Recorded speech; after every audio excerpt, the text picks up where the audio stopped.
बिस्मिल्लाहिर्रहमानिर्रहीम, अस्सलाम वालेकुम। मैं हूं नुमान खान और आप देख रहे हैं पाक अफेयर्स। नाज़रीन इकराम, अरशद शरीफ केस के हवाले से कुछ अहम तफसीलात आपसे शेयर करनी है। एक तो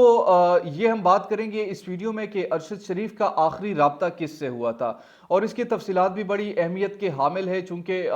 ये कहा जा रहा है कि जब अरशद शरीफ साहब यूएई चले गए और उन पर दबाव डाला गया और वो यूएई से निकल कर फिर केनिया में चले गए, तो बड़े महदूद लोगों के साथ उनका राब्ता था और बड़े महदूद लोगों के साथ वो राब्ते में थे। तो उनमें से उनके फैमिली के कुछ मेंबर्स थे, उनका एक वकील था और साथ ही साथ वो एक जर्नलिस्ट थे, जो कि वो कीनिया से जाना चाहते थे अमेरिका की तरफ, और वो उसी प्रोसेस में लगे हुए थे।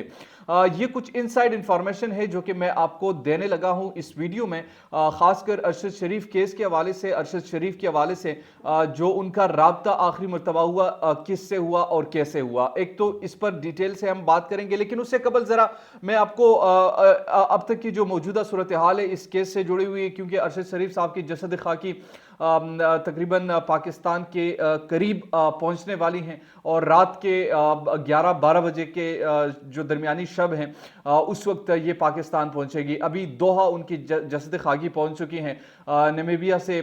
वो निकल चुके हैं, और अब पाकिस्तान की तरफ उनका जो आखिरी सफर है। अरशद शरीफ को शायद उनसे बोलने का हक भी छीन लिया गया, जिंदगी का हक भी छीन लिया गया, मगर उनको यहां दफन करने का हक किसी से वो नहीं छीन सकते। वो पाकिस्तान में आकर अपने मट्टी में, जिस मट्टी से उन्होंने हमेशा मोहब्बत की है, जिस मट्टी पर हमेशा अपने आप को सफ़े अव्वल में रखा है, जिस पाकिस्तान के परचम को हमेशा उन्होंने इज्जत दी है, पाकिस्तान को सबसे फर्स्ट प्रायोरिटी में रखा है। और आज भी कुछ लोग अगर तंकीद करते हैं तो वो सिर्फ इसलिए तंकीद करते हैं कि वो क्यों इतना पेट्रियाटिक था, वो क्यों इतना अफवाज पाकिस्तान से मोहब्बत करने वाले शख्सियत थे। और ऐसे शख्सियत हमेशा याद रखिएगा, दुनिया में अच्छे जितने भी लोग हैं वो जल्दी चले जाते हैं, वो किसी का निशाना बनते हैं, वो या तो किससे हजम नहीं होता, उनकी बातें, उनकी कामयाबियां किससे हजम नहीं होती, या फिर वो कुछ लोगों के लिए सिर्फ खतरा इसलिए बन जाते हैं, वो कुछ साजिशी अनासिर होते हैं, कुछ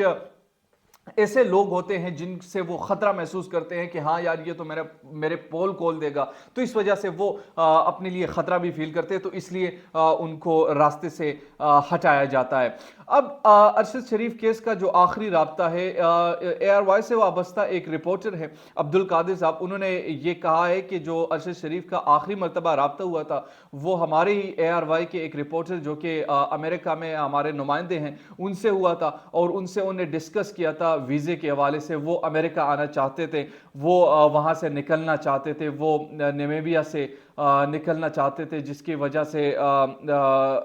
यानी किसी को तो पहले मालूम ही नहीं था कि वो कहाँ पर है, इवन कि उनके क्लोज फ्रेंड्स को भी नहीं पता था कि अरशद शरीफ इस वक्त दुनिया की किस कोने में है। वो अपने प्राइवेट और अपने प्राइवेसी का बहुत ज़्यादा ख्याल भी रखा करते थे, लेकिन चूंकि जब आपको टारगेट बना लिया जाता है और दुनिया भर से आपको टारगेट किया जाता, तो फिर जाहिर सी बात है आप जहां पर भी जाए आपके साथ ऐसे वाकयात फिर हो जाते हैं। बहरहाल ये इस केस से जो अब तक की अहम तफसीलात थी जो मैंने आपसे शेयर की कि अरशद शरीफ का जो आखिरी रब्ता था वो ARY के एक रिपोर्टर से हुआ था। इसके साथ साथ इस केस में जो इन्वेस्टिगेट होना चाहिए, वो साथ ही साथ जो अरशद शरीफ के साथ वो दोस्त थे खुरम, उनको भी इन्वेस्टिगेट करना चाहिए कि वो उनसे कैसे मिले, कैसे उनके साथ दोस्ती हुई। बहरहाल ये आहिस्ता आहिस्ता तमाम चीज़ें आएंगी। पहली प्रायोरिटी यही है कि अरशद शरीफ साहब पाकिस्तान उनकी जसद खाकी पहुँचे, उनकी वालदा उनको देख के आखिरी दीदार उनका करे, और उसके बाद उनको इस मच्ची, इस पाक धरती और इस सरजमीन पाकिस्तान के हवाले कर दिया जाएगा। उसके बाद ही इस पर बहस भी की जाएगी, इस पर जो जो चीज़ें सामने आती रहेगी वो हम आपसे शेयर करते रहेंगे। दीजिए नुमान खान को इजाज़त, पाक अफेयर से, अल्लाह निगहबान।